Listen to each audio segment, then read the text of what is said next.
What's up, guys? Neil Orfield here, and I'm going to show you how I set up my fantasy cruncher for an NFL main slate. This is meant to be an evergreen video. So what I'm doing in this video can be done in pretty much for any NFL main slate.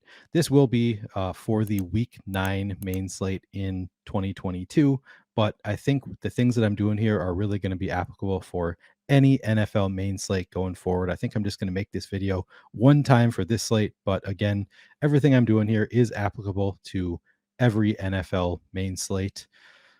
I'm going to start by just showing you what happens if I just click crunch 150 lineups.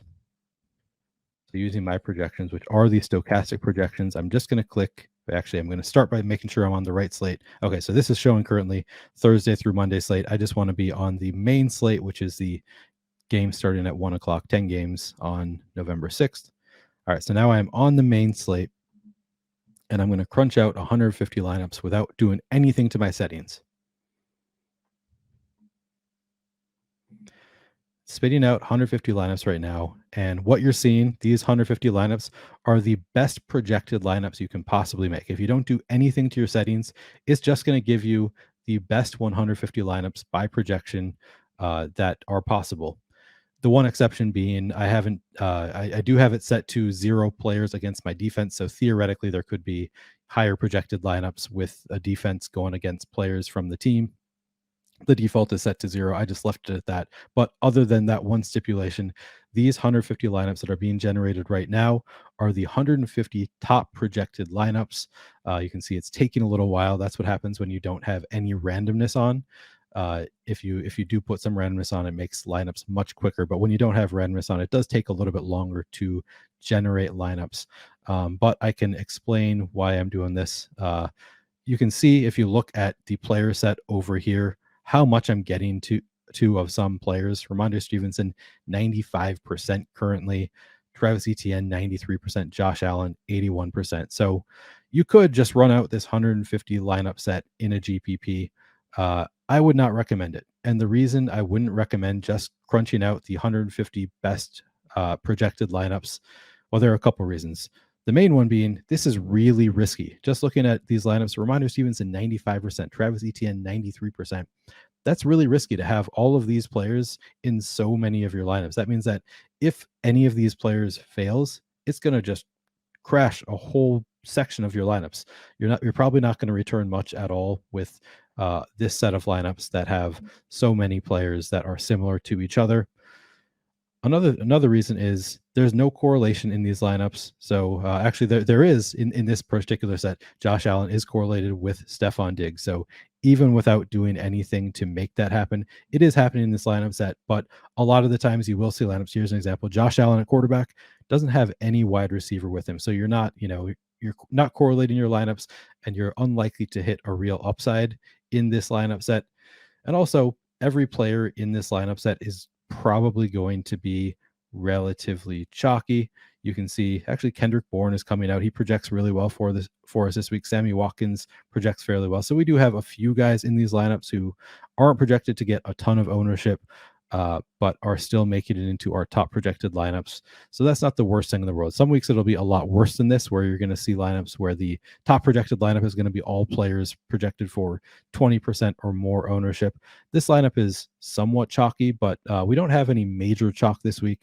So it's not the end of the world like it would be some weeks. But even on weeks like this, it's extremely risky to run out a lineup set like this, where you're going to have so much of certain players, and also the lack of correlation probably limits your upside.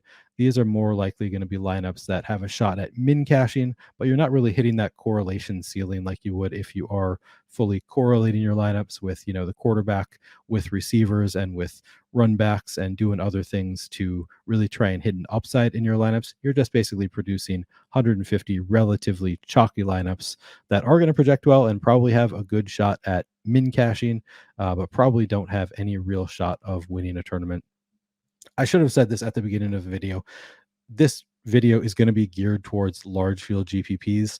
The steps that I'm taking here are for large field DraftKings GPPs. So, for example, if I were making a cash lineup, one of these top projected lineups is exactly what you're probably going to use. You really want your cash lineups to project really well. They don't even necessarily need to correlate really well. I don't play cash, so I'm not really talking from a lot of experience here. But from what I understand, you usually just want to be using one of the top projected lineups, the one that you find to be the least risky. It's different for GPPs. So the steps I'm going to be taking here are going to be for GPPs. One of the first things that I'm going to do is set an exposure cap on my quarterback. You can see Josh Allen, I'm getting to 81% of right now. That might be fine. The Bills have a huge implied team total. They're probably going to put up a lot of points, and it's probably going to be Josh Allen doing it. He also has rushing upside. Maybe you're okay with getting to 81% Josh Allen. That's not probably going to be the approach that I take this weekend. So the first thing I'm going to do here is I'm actually going to change my columns so that I can see what I want to see in the middle of the screen. I have a quick view saved here. I call it showdown settings. I just use the same for every slate. I just want to be able to see. I move the columns around so I can see in the middle of the screen ownership projections for each player, my projected fantasy points for that player, how much I'm getting to of a player. You can see I'm getting 81% of Josh Allen here, and my exposure cap. I'm going to go in and set an exposure cap of 20% for this slate. On my quarterbacks, it varies slate to slate what I want to set that exposure cap to. It kind of depends on how many different quarterbacks I want to use on a given slate. For this one, I'm just going to set it at 20% for now. Next, I will go into advanced options. Unique players per lineup on a full slate there's 10 games on this slate. I think 2 is a pretty good number for unique players per lineup. You could leave it at 1. I often do leave it at 1, but you don't really need to. I think 2 is a good number. I think 1, you could have a lot of lineups that are very similar to each other. It's probably better to have 2 unique players per lineup, so your lineups are a little bit diversified. I don't generally set a minimum or maximum salary on a main slate. You could set a minimum salary. I think that some good players do set a minimum salary of something like, 49,000, maybe 49,400, just to make sure you don't get any really off the wall, low salary types of lineups.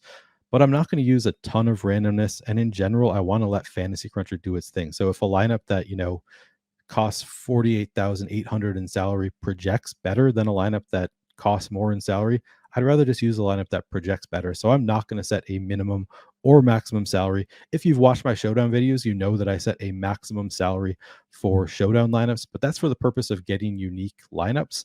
That's not as big a concern on main slates. You just want to make the best lineups you can. So I'm not going to be setting a max salary for the main slate. Offensive players versus defense on a 10-game slate, I'm going to leave this at max of 0 players. If it were, 4 games or fewer, I might change this so that I can have some offensive players versus my defense. You could, put in even on a 10-game slate, you could put this at 1 or something. I usually don't, though. I don't allow for any offensive players versus my defense. There is negative correlation there, and it just doesn't seem necessary on a full slate.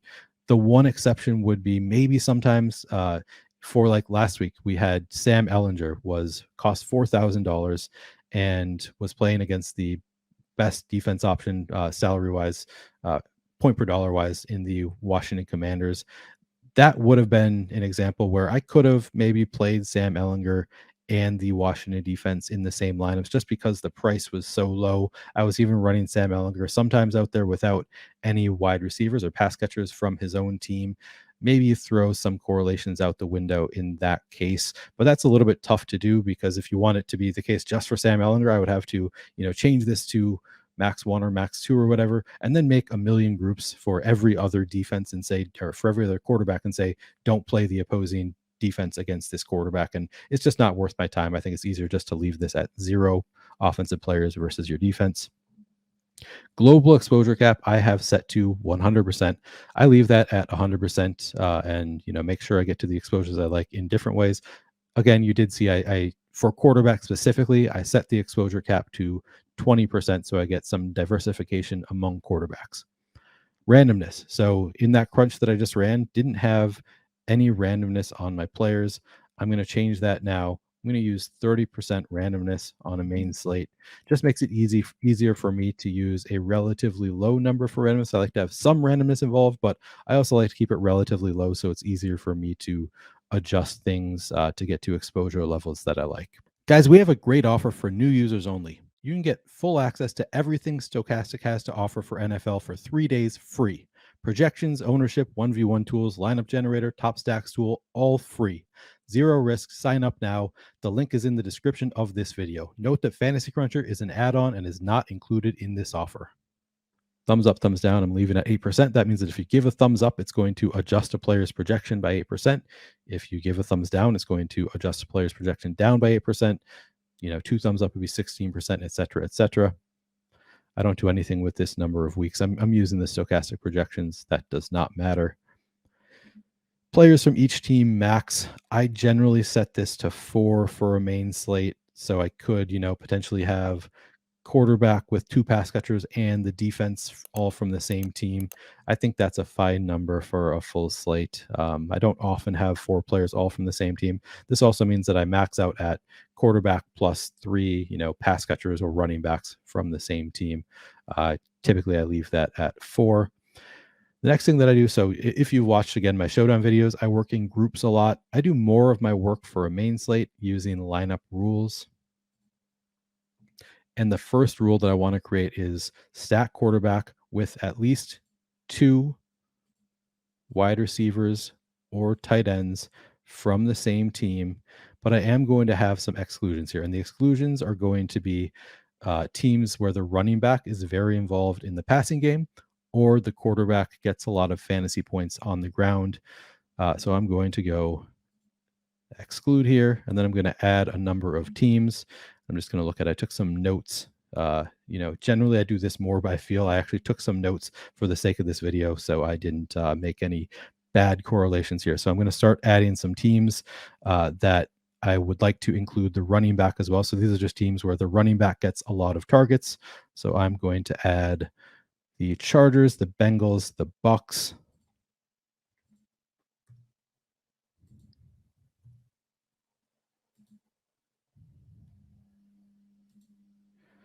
and then I am also going to add the Commanders, the Packers, and the Patriots.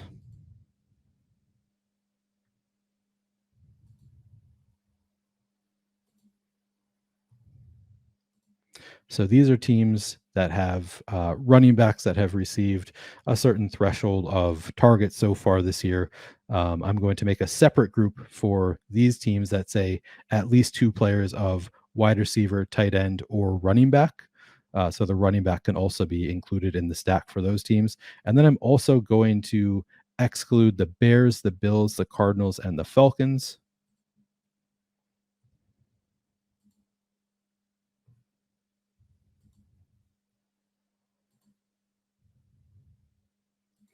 And the reason I'm including these 4 teams is because all of these quarterbacks have major rushing upside. So I don't think you necessarily need to stack them with multiple pass catchers. They get enough of their fantasy points rushing the ball. So maybe I'll just stack them with 1 pass catcher. So my first group is going to be quarterbacks with at least 2 wide receiver tight ends from their team, excluding quarterbacks who can also be paired with pass catchers being the running back and quarterbacks who get a number of fantasy points on the ground. So I'm going to add this stacking rule. And then I'm just going to say stack quarterback with at least 2 players of wide receiver, tight end, and then just add running back to that group. I'm going to exclude these 4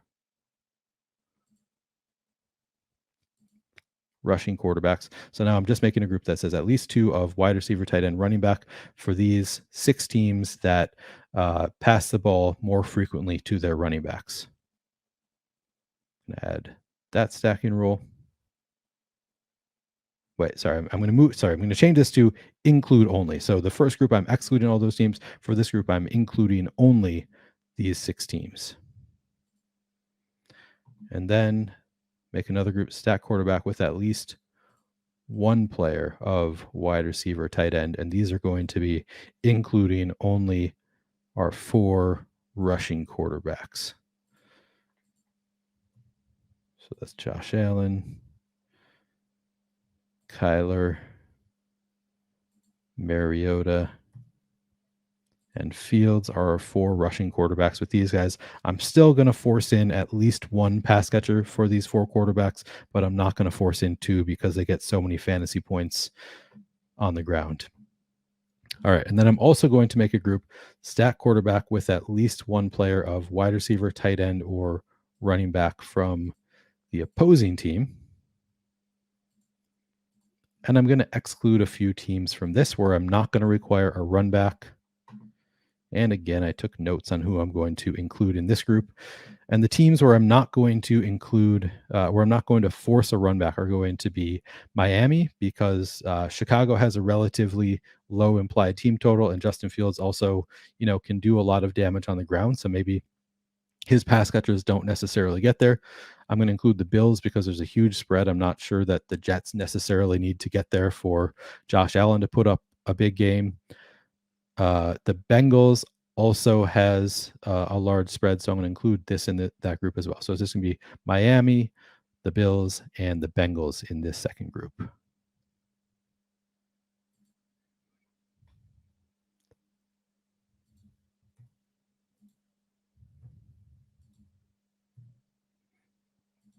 So I'm not requiring a run back for these 3 teams. I'm excluding them, but otherwise I am requiring at least 1 wide receiver, tight end, or running back from the opposing team for most quarterbacks. I should say it is debatable whether you should be including the running back in this group. Sometimes I do, sometimes I don't. I think I've heard Alex say that in general, there's more positive correlation with the wide receivers and tight ends from the opposing team, because really what you want is fireworks in the game. I think that there's still some positive correlation with the running back because you just need the other team to be scoring the ball, so the quarterback has to continue throwing the ball late. There are a number of reasons that there's positive correlation to include the run back.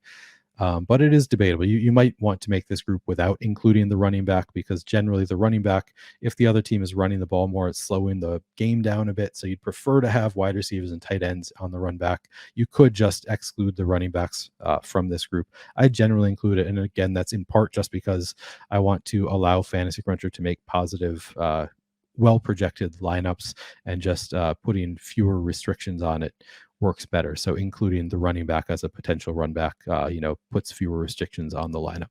All right, so I'm going to add this stacking rule.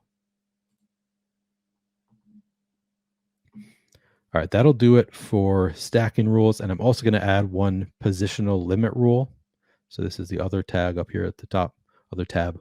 And I'm going to limit the number of running backs, wide receivers, and tight ends from the same team to 2 players unless paired with the quarterback. And I'm not going to make any exceptions for that rule. I think that's generally a good rule for any team. If a team, is putting up a ton of fantasy points with the running backs, wide receivers, the tight ends, enough that you want multiple in your lineup, probably the quarterback is also having a really good game. So I think that is a pretty good limit rule. All right, so that is all I'm going to do in the lineup rules. I made these 5 different stacking rules for my lineups. Now, this week we have a unique situation with I kind of like both of the Packers running backs. I like AJ Dillon and I like Aaron Jones. I don't know if I want to have them in the same lineup a ton, but I also might be okay with it if I get them in the same lineup a few times. So if you don't want them in the same lineup at all, you could say, let's see, positional limits, limit number of running backs from the same team to 1 player. You could just straight up say that. Then you'll never get Aaron Jones and AJ Dillon in the same lineup. You don't have to worry about it. I think that I'm not going to do that. I'm instead going to make a group, and I'm going to call it Packers running backs.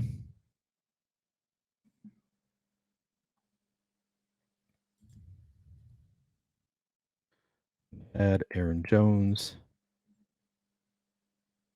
Oh, I should have. Well, let's make AJ Dillon the key player. You need one of them to be the key player, because I'm just going to say only apply plus minus adjustments. If you don't make one a key player, you can't do that.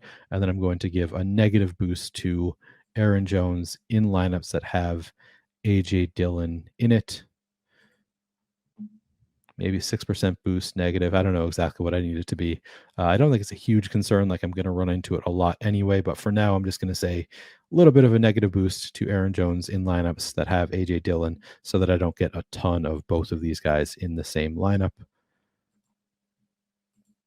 Let me check my notes here. Oh, and I did include Washington among my stacks. And here, I'm going to make a little group because I might want to say if I have Taylor Heineke, key player.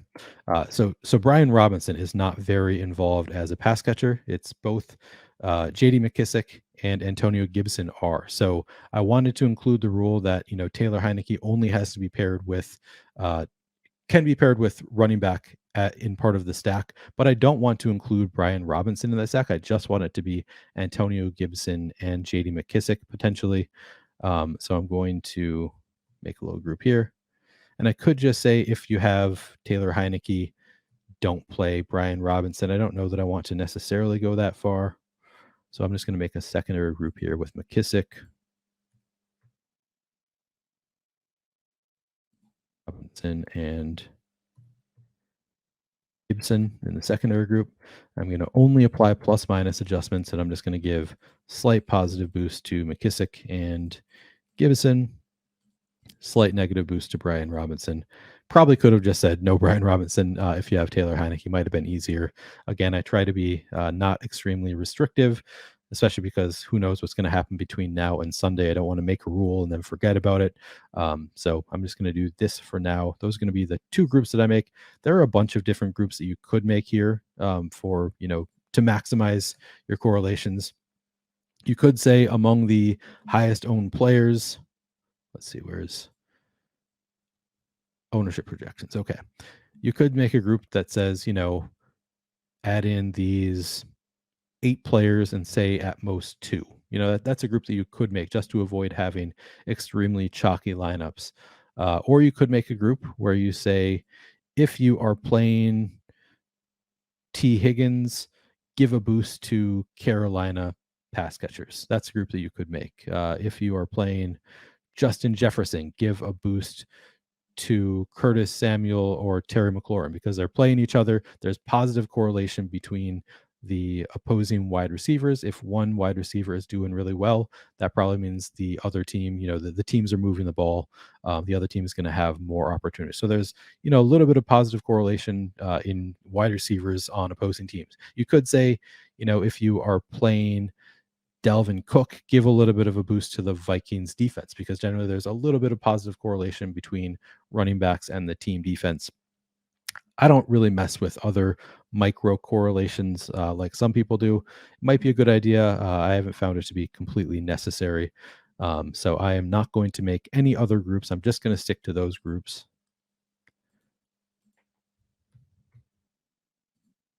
Save this. All right, now I'm going to crunch out 150 new lineups. I haven't done anything to change anybody's projections. I've just made some adjustments to the settings. I want to see what this looks like. Now we do have 30% randomness on as well.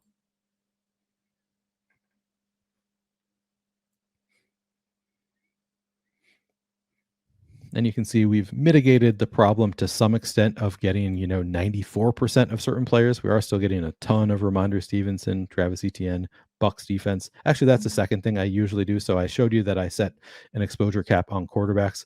If I get too much of one defense, I actually do end up doing this in DST as well.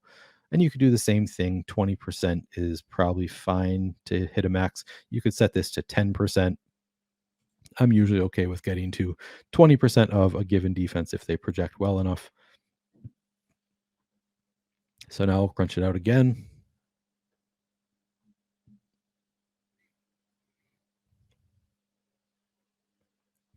The nice thing about having so many correlations in place with the, quarterback and generally 2 pass catchers and a bring back in most is that it's going to naturally diversify your lineups. So in this first lineup, okay, this is an example of one where I didn't require multiple pass catchers. I only required one, but I'm saying I need Marcus Mariota, Kyle Pitts, and Josh Palmer.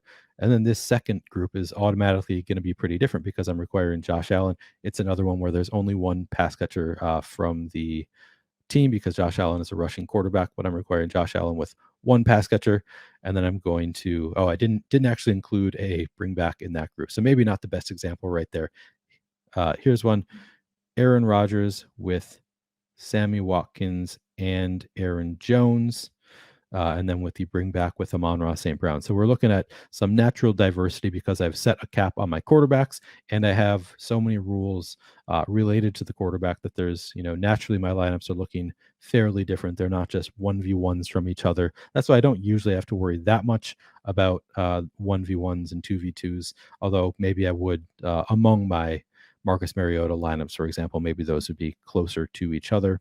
Guys, we have a great offer for new users only. You can get full access to everything Stokastic has to offer for NFL for 3 days free. Projections, ownership, 1v1 tools, lineup generator, top stacks tool, all free. Zero risk. Sign up now. The link is in the description of this video. Note that Fantasy Cruncher is an add-on and is not included in this offer. Here is Trevor Lawrence with Christian Kirk and Evan Ingram with Josh Jacobs as the bringback because I did allow running backs to be my bringback. I think I'm okay with that lineup. You can see I got Aaron Jones here. Didn't get AJ Dillon. I don't know that I actually got any AJ Dillon at all. I might need to adjust his projection if I'm not getting to any AJ Dillon currently. So I'm going to make some adjustments. Now, here's where things get a little bit dicey with the way I do things and the way I would recommend doing things. So I often go through similar to how I do things on Showdown, and I make little adjustments to players' projections to get more or less of players, whether I want more or less based on how much I'm getting. It can be a little bit tricky because, if you make too much of an adjustment to a wide receiver, for example, or two wide receivers from the same team, it's going to automatically give you a ton of that quarterback as well. Things that there's so much correlation involved that just little changes to projections can greatly alter how much you're getting of different players. So it's a little bit risky to go in and actually change projections the way I do sometimes. Typically, I think what I would recommend is instead of doing that, go in and just give a thumbs up or a thumbs down if you want more or less of a player is probably the safer way to do this. And I usually make these decisions looking at our boom bust tool and top stacks tool. I can see that I actually like Josh Allen quite a bit. I currently have my cap set at 20% for Josh Allen. As an exploitative player, looking at these numbers, I probably want more than 20% Josh Allen. He's coming in at, he's projected for 11.5% ownership. He comes in as a top stack for Buffalo 21.5% of the time. So maybe I should go in and actually increase my exposure cap for Josh Allen.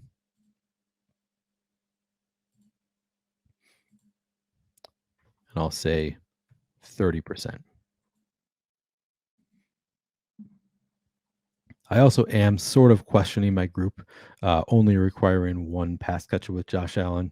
I did it because he is such a great rushing quarterback, but the price tag is also high enough that I kind of think, he's still going to need to be throwing the ball quite a bit to pay off that price tag. So maybe he shouldn't be included. Maybe I should require multiple pass catchers with Josh Allen, but that's what I have for now.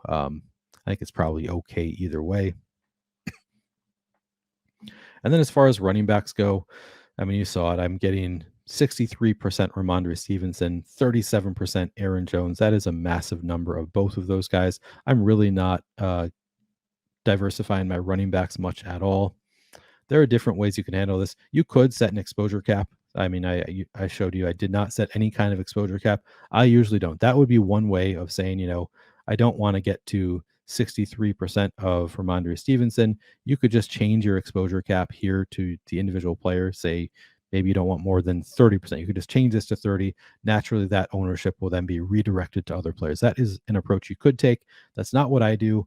I change projections just bit by bit to get more or less of players based on what our boom bust tool is saying. Our boom bust tool says Travis Etienne coming in at 20% ownership, optimal 27% of the time. Typically, I'm going to try to get to above that 27% number on Travis Etienne. So I'll go in here and I will say I'm getting 70%. I missed that. So he's the other one that I'm getting a ton of Travis Etienne. I want to get more than the field of Travis Etienne. I don't think I necessarily want 70%. So maybe I give a thumbs down there. Maybe I give a thumbs down to Stevenson, even though I want more than the field. These guys are just I'm getting way too much of these guys. Aaron Jones, maybe I give a thumbs down. And then maybe instead, as I said, I'd like to get to some AJ Dillon. So I'm going to give a thumbs up to AJ Dillon. He's only getting 2.7% ownership. We'll see what happens. Maybe I'll give 2 thumbs up and go from there. So I'm basically boosting his projection by about 1.6 fantasy points. That's 16% of 10.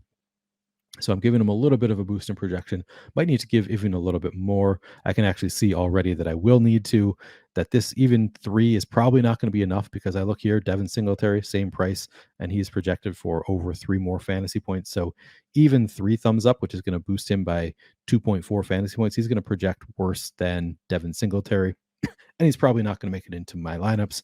So I would need to actually go in, and maybe I will instead give him a bit of a action boost. Get some more AJ Dillon instead of using the thumbs up. And we'll see what happens when I crunch now. All right, so now I am getting above the field on AJ Dillon just by manually boosting his projection a little bit. Glad to see that. Again, in general, I recommend using thumbs up, thumbs down if you're new to Fantasy Cruncher. If you have been playing DFS for a while, you can kind of, you've had some success doing this. Maybe you can go in and do what I'm doing and change projections. But in general, these are the best projections you can get. I certainly can't make projections better than what we have here. So I don't want to stray too far from the projections we have. But sometimes, I look at the boom bust tool. And generally, I'd rather play more in line with the boom bust tool than the median projections. I think the boom bust tool is more telling of a player's range of outcomes and how much you want of various players. Let me change this to just look at running backs.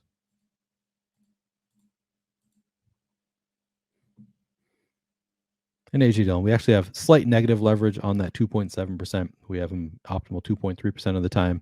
I think that I still would like a little bit more than that 2.7% of AJ Dillon.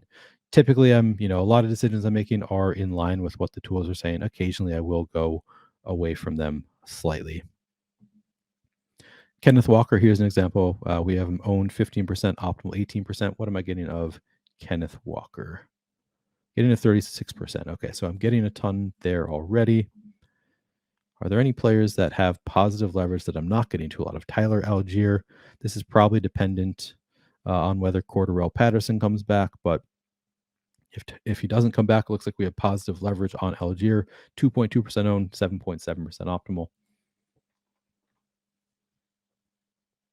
So there's an example of a player. I'm getting to 0 Tyler Algier. Based on just his raw projection. But in terms of actual simulations run by the Stokastic team, he projects or he looks good in the simulations. He comes out optimal more frequently than his projected ownership. I can see he's cheaper than AJ Dillon. I probably can give him a slightly lower projection than AJ Dillon to still get above the field. We'll see if that's the case. Again, correlations, because there are correlations within these lineups, that's not always the case. That sometimes players projecting the exact same will get a lot of one and not a lot of the other, and that's because of the correlations that I built in. One of them, gets into good looking lineups with a game that projects well, with a quarterback that projects well, or as a run back to a quarterback that projects well. So even players that project the exact same, I can get a lot of one and not a lot of the other. You can see here I'm getting to a good amount of Tyler Algier when I put in projection of 13.8. Maybe I don't need to put it quite that high. Anyway, I'm not going to go through and do adjust all of the projections the way I might usually, but in general, you can just go through position by position as I am right now, looking at various players and saying, do I want more or less of that player? Usually the best way to determine if you want more or less is looking at the boom bust tool here. Just go through and look ownership percentage, optimal odds, and these are not final numbers. I'm making this video right now on Wednesday. Things are generally going to change pretty drastically by Sunday, so I don't want to do too much right now. But I'm usually going to be looking at this boom bust tool to determine how much I want of various players. And maybe it would be easier, rather than making adjustments to players' projections, to actually just go in, don't take all these steps, and just instead go and say, Making sure I don't have any thumbs up going on there. I'll change all these projections. It might be easier to just say, you know what? I want more than the field of Aaron Jones, but I think 30% is plenty. So I'm just going to change my exposure cap to Aaron Jones to 30. Change my exposure cap to Josh Jacobs. I'm getting 15%. I'm just going to change my exposure cap to, again, we have him projected for 23% ownership, 30. Maybe I could just set a universal cap of 30. That's not the way I do it, but this is a way that you could do it to make sure that your lineups project well, but are also you're not getting to 100% of just one player. And I also now, because I have changed their projections back, I'm still probably not going to be forcing in any AJ Dillon or Tyler Algier. It's probably going to, go more to some of these other players, but we'll see what happens.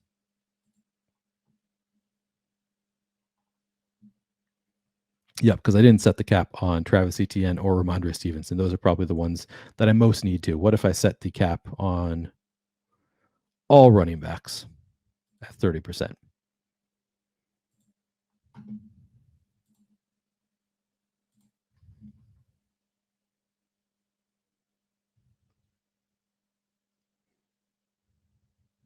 All right, well, I solved the problem for running backs, still getting to 61% Stephon Diggs, 57% Tyler Higbee.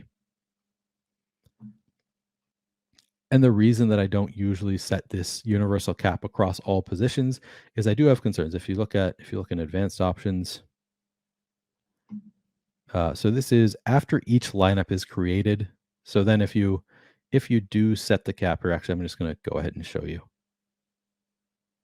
If I set a global exposure cap of 30% across the board, so I don't get more than 30% of all players, crunch out 150 now with that 30% cap. Generally, your lineups are going to look worse. So this one allows for any player can be in this lineup. Now you can see in this second lineup, because I have that 30% cap, I can't get any repeating players from this first lineup. So in this case, it's only a little over 3 point fantasy point reduction from the first lineup to the second lineup, but you get pretty restrictive in the lineups that you can make here. You can see, so 142, the third lineup that I'm making is 132, because now I can't include any players from this lineup or this lineup because I'm only using up to 30%. So it gets pretty restrictive pretty quickly with that setting. And if you use the other setting, if instead you say based on number of lineups generated, and crunch 150.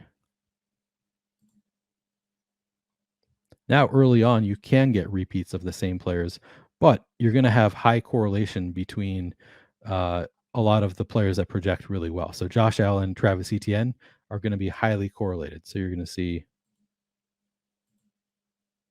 64% of my Josh Allen lineups also have Travis Etienne, and 69% also have Ramondre Stevenson. So even though I set a cap, so I only have 30% Ramondre Stevenson and 30% Travis Etienne, I have a lot of them in those lineups with Josh Allen. So that's my concern. The reason I don't just set universal caps on players, I instead go in and give thumbs up, thumbs down, and I play a little bit differently than this way. I find it easier to do it that way rather than setting universal caps. But you could also, crunch out 500 lineups. I know that that's what Josh Engelman does. I know that's what a lot of great players do, is they crunch out more than this 150 lineups. I typically just crunch out 150 at a time until I get to a lineup set that I like. But that is another approach you can take. Is just crunch out more than this 150. Instead, crunch out 500. Now we've got that 30% cap on all players. So what I do want to do, if you're doing this, I would recommend using after each lineup is created.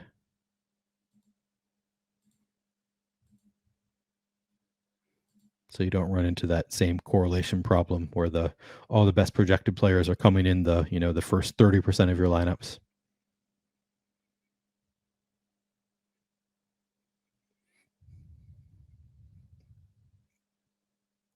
And if you do this, you basically have to go through and hand pick certain players, certain lineups.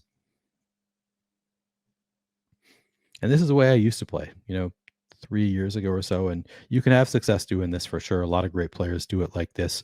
It's just more tedious. I find it easier to manually adjust projections up or down based on a player's range of outcomes according to the top stacks tool and the boom bust tool. But this is a way you can do it. You can create 500 lineups, sort by projection,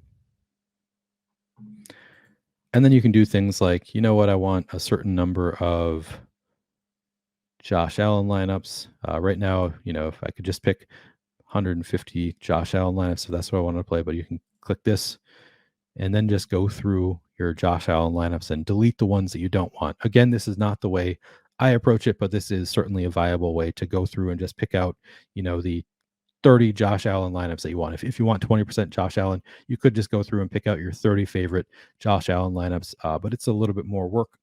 I prefer the way I do it, just going through position by position, keeping the 100% exposure cap on all players except for quarterback and defense, where I do set a cap. Going back to change this cap to percent. Be 30% for Josh Allen just because he projects so well. Defense. Going to set this cap back to 20%. And I prefer just going position by position after I crunch out 150.